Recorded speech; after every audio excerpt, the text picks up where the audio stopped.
ajali kubwa sana maeneo ya Dunga njia 4. Gari ya abiria Dyna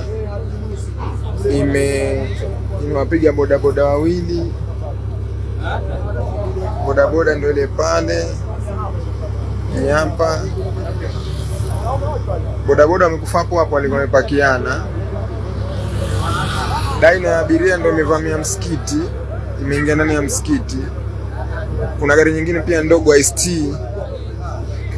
imevurugika ambayo ndo hii yuko Machakani, haijulikani A wala B ST.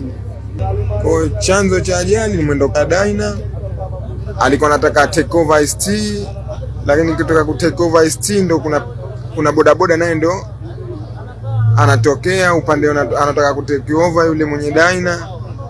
Ndio chanzo cha ajali kimetokea hivi. Ajali mbaya sana. Bodaboda wote walikuwa wamepakiana wamefariki papo hapo. Jina langu ni Kamishna Msaidizi Mwandamizi Daniel Shila, Kamanda wa Polisi Kusini Unguja. Ni kweli kwamba Jeshi la Polisi mkoa Kusini Unguja limepokea taarifa ya ajali ambayo imehusisha magari mawili na pikipiki moja huko maeneo ya Dunga njia 4.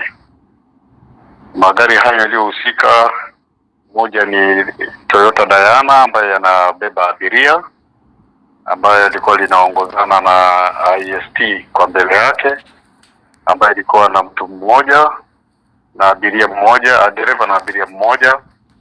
Lakini wakati wanaongozana, huyu wa Diana alikuwa anaenda kwenye mwendo mkali kiasi kwamba akaigonga ile IST kwa nyuma na kupoteza uelekeo. Hiyo IST ikawa imepinduka, lakini na hiyo Diana ikapoteza uelekeo na kugonga pikipiki ambayo walikuwa wanakuja kupishana nayo kitoka eneo la Dunga.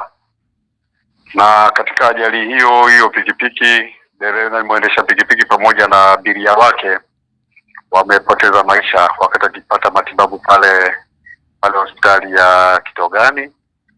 Na hiyo Diana baada ya kuwa imegonga pikipiki ilirudi tena upande wa kushoto na kugonga msikiti, ambapo napo imesababisha uharibifu wa kubomoa ukuta wa msikiti. Na katika abiria waliokuwepo kwenye hiyo Diana 4 pamoja na yule abiria aliyekuwepo kwenye IST wapo hospitali ya Kitogani kwa ajili ya matibabu na hali zao zinaendelea vizuri. Hawa wawili waliokuwa kwenye pikipiki wote wawili wamepoteza maisha. Chanzo cha ajali ni hiyo Diana ndio ilikuwa inaenda kwa mwendo wa kasi kiasi kwamba dereva huyo alishindwa kulimudu gari lake na kusababisha madhara haya yote.